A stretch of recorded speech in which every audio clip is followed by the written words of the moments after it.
Friends, आज के इस वीडियो में हम लोग class 10 science chapter first chemical reactions and equation के कुछ और टॉपिक्स को कवर करेंगे। तो आज के इस वीडियो में हम लोग बेसिकली सिर्फ और सिर्फ टाइप्स ऑफ केमिकल रिएक्शंस के बारे में पढ़ेंगे। तो जैसे कि पहले वाली वीडियो में हम लोग देखे थे कि केमिकल रिएक्शंस और इक्वेशंस क्या होते हैं, तो इस वाली वीडियो में देखेंगे कि केमिकल रिएक्शंस कितने टाइप के होते हैं। तो सबसे पहले बात करते हैं केमिकल रिएक्शंस की टाइप्स की। तो ये बेसिकली 4 ही टाइप्स के होते हैं: कॉम्बिनेशन, डिकम्पोजिशन, डिस्प्लेसमेंट और डबल डिस्प्लेसमेंट रिएक्शंस। अब इन चारों नामों में कन्फ्यूज़न बहुत हो जाता है कभी कभी, तो आज हम लोग उसको कुछ ट्रिक्स के हेल्प से याद रखेंगे और ये भी पता कर लेंगे कि क्या होता है ये दोनों। तो जनरल फार्मूला लिखते चलते हैं। जनरल फार्मूला यानी कि जिसको देख के आप सब पे अप्लाई कर सकते हो। जैसे हम लोग पढ़ते हैं a+b का होल स्क्वायर। अब सॉरी ये साइंस की वीडियोस में मैथ्स कहाँ से आ गया, लेकिन जैसे अब ये वाला फॉर्मूला हम लोग को याद है तो बाकी सब पे कैसे हम लोग अप्लाई कर लेते हैं, ठीक वैसे ही यहाँ पे भी कुछ ऐसी चीज़ें होती हैं जिनको देख के सब पे अप्लाई कर सकते हैं हम लोग। तो इसमें जो हम लोग कैपिटल लेटर्स का यूज़ करेंगे क्योंकि ये हमेशा a+b वाला मैथ के लिए ठीक होता है। तो सबसे पहले बात करते हैं कॉम्बिनेशन की। तो कॉम्बिनेशन में क्या होता है? कॉम्बिनेशन रिएक्शन जो होती है उसमें 2 रिएक्टेंट होते हैं और एक प्रोडक्ट मिलता है। बहुत अच्छा हम लोग का ये रिएक्शन होता है। अब देखिए कॉम्बिनेशन, जब किसी चीज़ को कंबाइन किया जाता है ना, जब यहाँ पे 2 लोग बैठे हुए हैं, अब इन दोनों लोग को एक साथ एक रूम में बंद कर देना है, तो अब हम लोग कैसे करेंगे? इन लोग को कंबाइन ही तो करेंगे। जैसे क्लासेस हम लोग की कंबाइन होती हैं वैसे ही कंबाइन से आया कॉम्बिनेशन। तो यहाँ पे 2 रिएक्टेंट मिले और एक प्रोडक्ट बनाए। अब डिकम्पोज कर देना यानी कि क्या कर देना? अलग अलग हो जाना।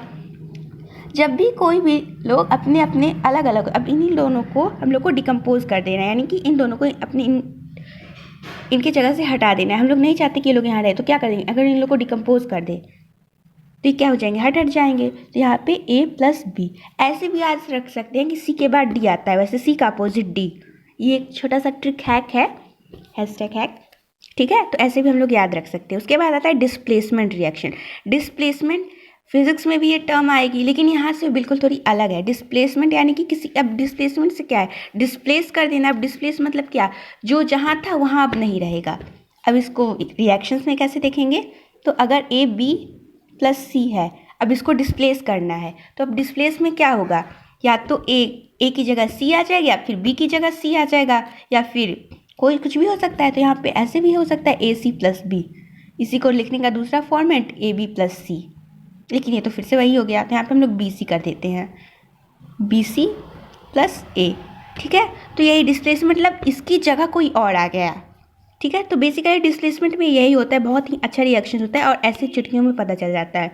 कॉम्बिनेशन और डिकम्पोजिशन तो साफ साफ पता चल जाता है कि a+b है, कंबाइन हो रहा है तो AB, और C का अपोजिट D, तो अपोजिट हो गया। और डिस्प्लेसमेंट में बस एक रहता है, लेकिन यहाँ पे एक को डिस्प्लेस किया जाता है। अब डबल डिस्प्लेसमेंट में बात आती है, अब 2 बार डिस्प्लेसमेंट होगा, यानी कि AB+CD अगर कोई है। अब एक बात और याद रखने वाली है, a+b कभी भी डिस्प्लेसमेंट डबल डिस्प्लेसमेंट नहीं देगा अगर ये ऐसे फॉर्म में लिखा है। तो ABCD बात करनी हो, डबल डिस्प्लेसमेंट है तो ये ऐसे कुछ देगा, ये AC हो जाएगा या फिर BD हो जाएगा, या फिर ये AD भी हो सकता है प्लस BC भी हो सकता है। ऐसे करके कुछ भी रिएक्शंस ये देंगे। यही अलग अलग तरीके से हम लोग का बुक में आइडेंटिफाई किया गया, एग्जाम्पल देके दिखाया गया है, लेकिन जो मेन पर्पस, जो मेन मोटो है वो यही बताना है कि कॉम्बिनेशन कैसे पहचानेंगे, डिकम्पोजिशन को, डिस्प्लेसमेंट को, डबल डिस्प्लेसमेंट को कैसे पहचानेंगे। Thank you.